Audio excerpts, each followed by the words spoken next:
सुप्रभात बच्चों। कक्षा चौथी विषय हिंदी उप विषय पाठ 10 विशेषण व्याख्यान संख्या 1। प्यारे बच्चों, आज हम पाठ 10 विशेषण को पढ़ेंगे और पाठ से संबंधित मौखिक प्रश्नों के उत्तर को भी जानेंगे। तो चलिए शुरू करते हैं आज का कार्य। पाठ 10 विशेषण। बच्चों, कुछ शब्द हमें संज्ञा व सर्वनाम के बारे में बताते हैं कि वह कैसा है, कितना है आदि। जैसे देखिए, यहाँ पर कुछ चित्र दिए हुए हैं। देखिए, उनके नीचे वाक्य भी लिखे हुए हैं। इन वाक्यों को पढ़ते हैं। देखिए, चित्र है बेटा मोर का और वाक्य लिखा है सुंदर मोर नाच रहा है। दूसरा वाक्य दिया गया है मेरे पास एक पतंग है। तीसरा वाक्य है चाय में चीनी अधिक है। चौथा वाक्य दिया गया है यह मेरी पुस्तक है। अब जो ये ऊपर के 4 वाक्यों में दिए गए सुंदर, एक, अधिक, यह शब्द मोर, पतंग, चीनी और पुस्तक की कुछ न कुछ विशेषता प्रकट कर रहे हैं। यानी कि विशेषता बताने वाले ऐसे ही शब्दों को हम विशेषण कहते हैं। जैसे कि काला, गोरा, छोटा, पतला, सुंदर, कायर, वीर, एक, दो, सब आदि। देखिए बेटा, यहाँ विशेषण की परिभाषा दी गई है कि संज्ञा या सर्वनाम की विशेषता प्रकट करने वाले शब्दों को विशेषण कहते हैं। संज्ञा या सर्वनाम की विशेषता प्रकट करने वाले शब्दों को विशेषण कहते हैं। देखिए बेटा, हमने ये जान लिया कि संज्ञा या सर्वनाम की विशेषता प्रकट करने वाले शब्दों को विशेषण कहते हैं। अब विशेष्य किसे कहते हैं, इसे जानते हैं कि विशेषण शब्द जिस संज्ञा या सर्वनाम शब्दों की विशेषता बताते हैं उन्हें विशेष्य कहते हैं। एक बार फिर से दोहराती हूँ कि विशेषण शब्द जिस संज्ञा या सर्वनाम शब्दों की विशेषता बताते हैं उन्हें विशेष्य कहते हैं। जैसे कि लाल फूल, काली टोपी में फूल और टोपी संज्ञा शब्दों की विशेषता बताई गई है। यानी जो आपको यहाँ पे लाल फूल और काली टोपी में फूल और टोपी की विशेषता बताई गई है, तो अतः ये विशेष्य हैं। तो ये क्या है, फूल और टोपी क्या है, विशेष्य है। अब चलिए बेटा विशेषण के भेद जानते हैं। विशेषण के निम्नलिखित 4 भेद होते हैं। नंबर 1 देखिए गुणवाचक विशेषण। नंबर 2 संख्यावाचक विशेषण। नंबर 3 परिमाणवाचक विशेषण। नंबर 4 संकेतवाचक या सार्वनामिक विशेषण। एक बार फिर से पढ़ते हैं। नंबर 1 गुणवाचक विशेषण। नंबर 2 संख्यावाचक विशेषण। नंबर 3 परिमाणवाचक विशेषण और नंबर 4 संकेतवाचक या सार्वनामिक विशेषण। चलिए सबसे पहले जानते हैं गुणवाचक विशेषण किसे कहते हैं। गुणवाचक विशेषण देखिए, 2 चित्र दिए गए हैं। पहला चित्र आम का है और दूसरा चित्र है एक बिल्ली का। नीचे वाक्य दिया गया है मुझे मीठा आम दो। बिल्ली के नीचे वाक्य लिखा हुआ काली बिल्ली भाग गई। तो उपर्युक्त वाक्यों में मीठा शब्द आम का गुण बतला रहा है। यानी कि मुझे मीठा आम दो में जो मीठा शब्द है ये आम का गुण बतला रहा है, तथा काली बिल्ली भाग गई में काली शब्द बिल्ली के रंग को प्रकट कर रहा है। बिल्ली कैसी है, काली है। आम कैसा है, मीठा है। तो इस प्रकार से ये क्या बता रहे हैं, गुण के बारे में हमें बतला रहे हैं। देखिए गुणवाचक विशेषण की परिभाषा क्या दी गई है। जो शब्द संज्ञा के गुण, दोष, रंग, आकार तथा स्वभाव आदि को बताते हैं उन्हें गुणवाचक विशेषण कहते हैं। जो शब्द संज्ञा के गुण, दोष, रंग, आकार तथा स्वभाव आदि को बताते हैं उन्हें गुणवाचक विशेषण कहते हैं। जैसे अन्य उदाहरण दिए गए हैं सुंदर, चतुर, उदार, मूर्ख, नवीन, पतला, गोरा, रोगी, गरम, ठंडा आदि। तो ये सभी गुणवाचक विशेषण को प्रकट करने वाले शब्द हैं। चलिए आगे हम संख्यावाचक विशेषण के बारे में जानते हैं। नंबर 2 संख्यावाचक विशेषण। देखिए बेटा चित्र दिया गया आपके सामने 2। और उसके नीचे वाक्य लिखा है कि 3 बंदर वृक्ष की डाल पर बैठे हैं। 3 बंदर वृक्ष की डाल पर बैठे हैं। और दूसरे चित्र के नीचे वाक्य लिखा है कि बाग में आम के 5 वृक्ष हैं। बाग में आम के 5 वृक्ष हैं। तो उपर्युक्त वाक्यों में 3 और 5 शब्द बंदर और आम के पेड़ों की संख्या को बता रहे हैं, इसलिए ये संख्यावाचक विशेषण है। तो यानी कि संख्यावाचक विशेषण की परिभाषा क्या है कि जो विशेषण शब्द संज्ञा या सर्वनाम की संख्या का बोध कराते हैं उन्हें संख्यावाचक विशेषण कहते हैं।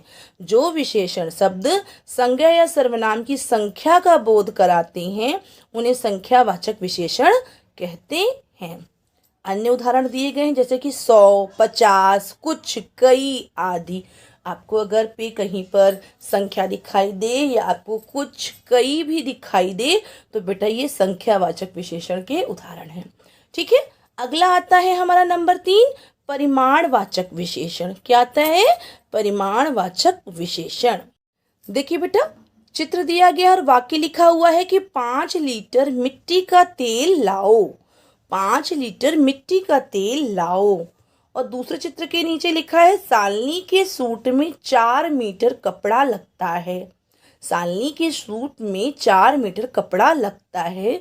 तो उपर्युक्त वाक्यों में 5 लीटर और 4 मीटर शब्द मिट्टी के तेल और कपड़े के परिमाण अर्थात तोल तथा नाप को बतला रहे हैं, इसलिए ये परिमाणवाचक विशेषण हैं।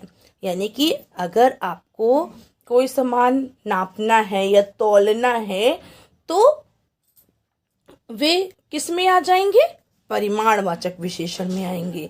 यानी परिमाणवाचक विशेषण की परिभाषा है कि जो विशेषण शब्द किसी वस्तु के तोल तथा माप का बोध कराते हैं उन्हें परिमाणवाचक विशेषण कहते हैं। एक बार फिर से दोहराते हैं, जो विशेषण शब्द किसी वस्तु के तोल तथा माप का बोध कराते हैं उन्हें परिमाणवाचक विशेषण कहते हैं। अन्य उदाहरण दिए गए जैसे कि 5 मीटर, 4 किलो, थोड़ा आदि। ठीक है, अगला दिया गया है संकेतवाचक यानी कि सार्वनामिक विशेषण। चलिए संकेतवाचक विशेषण के बारे में पढ़ते हैं। देखिए बेटा, चित्र दिया गया और लिखा हुआ यह घोड़ा राम का है। यह घोड़ा राम का है। वह महिला लाल किला देखने जा रही है। वह महिला लाल किला देखने जा रही है। उपरोक्त वाक्यों में यह और वह शब्द घोड़े और महिला की ओर संकेत कर रहे हैं, इसलिए ये संकेतवाचक या सार्वनामिक विशेषण है क्योंकि यह और वह सर्वनाम शब्द हैं। देखिए इसमें दिया गया ना यह घोड़ा राम का है और यहाँ पे दिया गया वह महिला लाल किला देखने जा रही है। तो यह वह शब्द किसके लिए प्रयोग किए गए हैं? यह शब्द घोड़े के लिए प्रयोग किया गया और वह शब्द महिला के लिए प्रयोग किया गया। तो इसीलिए ये संकेतवाचक शब्द है या सार्वनामिक विशेषण है क्योंकि यह और वह शब्द सर्वनाम शब्द है। तो इसकी परिभाषा है बेटा, जो सर्वनाम शब्द विशेषण शब्द के रूप में वस्तु या व्यक्ति का बोध कराते हैं उन्हें संकेतवाचक अथवा सार्वनामिक विशेषण शब्द कहते हैं। एक बार फिर से दोहराते हैं, जो सर्वनाम शब्द विशेषण शब्द के रूप में वस्तु या व्यक्ति का बोध कराते हैं उन्हें संकेतवाचक अथवा सार्वनामिक विशेषण शब्द कहते हैं। तो इस प्रकार से बेटा हमने विशेषण के भेद के बारे में अच्छे से जान लिया। अब चलिए आगे पढ़ते हैं। यहाँ पे देखिए बेटा, विशेषण की तालिका दी गई है कि संज्ञा शब्दों का विशेषण कैसे बनेगा और क्या बनेगा। देखिए, चीन, तो चीन का विशेषण बन जाएगा चीनी। चमक, चमक का विशेषण बन जाएगा चमकीला। गुड़, गुड़ का विशेषण है गुड़ी। दुख, दुख का विशेषण है दुखी। धन, धन का विशेषण है धनी। नगर, नगर का विशेषण है नागरिक। नोक, नोक का विशेषण है नुकीला। भार, भार का विशेषण है भारी। नमक, नमक का विशेषण है नमकीन। चलिए इधर पढ़ते हैं। जंगल का विशेषण बन जाएगा जंगली। रोग का विशेषण बन जाएगा रोगी। लालच, लालच का विशेषण बन जाएगा लालची। सुख, सुख का विशेषण बन जाएगा सुखी। दया, दया का विशेषण है दयालु। भारत का बन जाएगा विशेषण भारतीय। जहर, जहर का विशेषण बन जाएगा जहरीला। रस, रस का विशेषण बन जाएगा रसीला। गरम, गरम का विशेषण बन जाएगा बेटा गर्मी। तो इस प्रकार से हमने इसे भी पढ़ लिया। चलिए आओ दोहराएं। देखिए दिया गया संज्ञा तथा सर्वनाम की विशेषता बताने वाले शब्द विशेषण कहलाते हैं। अगला देखिए, विशेषण शब्द जिस संज्ञा या सर्वनाम की विशेषता बताते हैं उसे विशेष्य कहते हैं। विशेषण के चार भेद हैं। क गुणवाचक विशेषण, ख संख्यावाचक विशेषण, ग परिमाणवाचक विशेषण और घ संकेतवाचक विशेषण अथवा सार्वनामिक विशेषण। तो बेटा इस प्रकार से हमने पाठ को अच्छे से पढ़ लिया और विशेषण के बारे में जानकारी प्राप्त कर ली कि विशेषण किसे कहते हैं, विशेष्य किसे कहते हैं, विशेषण के कितने भेद होते हैं और विशेषण के चारों भेदों के बारे में हमने अभी पढ़ा और अच्छे से जाना। देखिए मौखिक प्रश्न दिए गए हैं। देखिए बेटा प्रश्न दिया गया, निम्नलिखित प्रश्नों के उत्तर दीजिए। क विशेषण शब्द किन की विशेषता बताते हैं? तो बेटा विशेषण शब्द संज्ञा या सर्वनाम की विशेषता बताते हैं। ख देखिए दिया गया, कोयल पक्षी की दो विशेषताएं बताइए। तो कोयल कैसी होती है? कोयल काली होती है। तो कोयल काली होती है या कोयल काले रंग की होती है।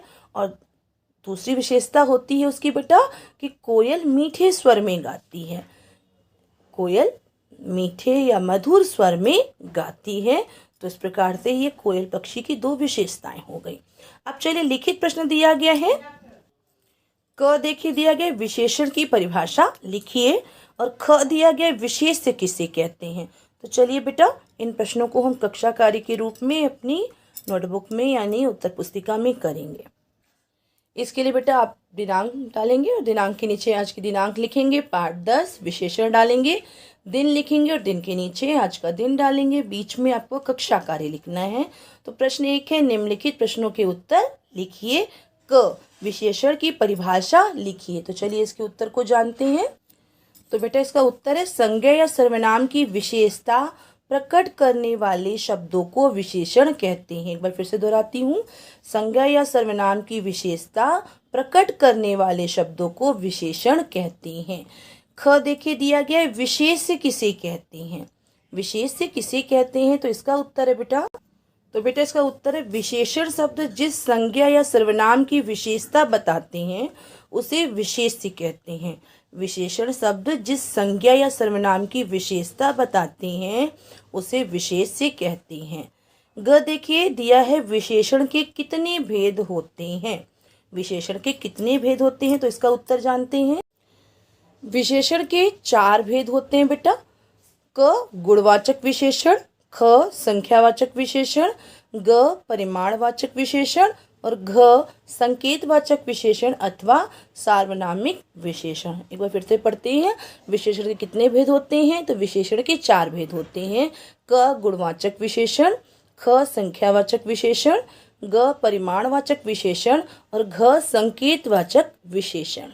अब आज का गृह कार्य। प्यारे बच्चों, आज मैंने आपको गृह कार्य दिया कि अनुपम हिंदी पाठ्य पुस्तक में पाठ 10 विशेषण से संबंधित पृष्ठ संख्या 54 और 55 करो।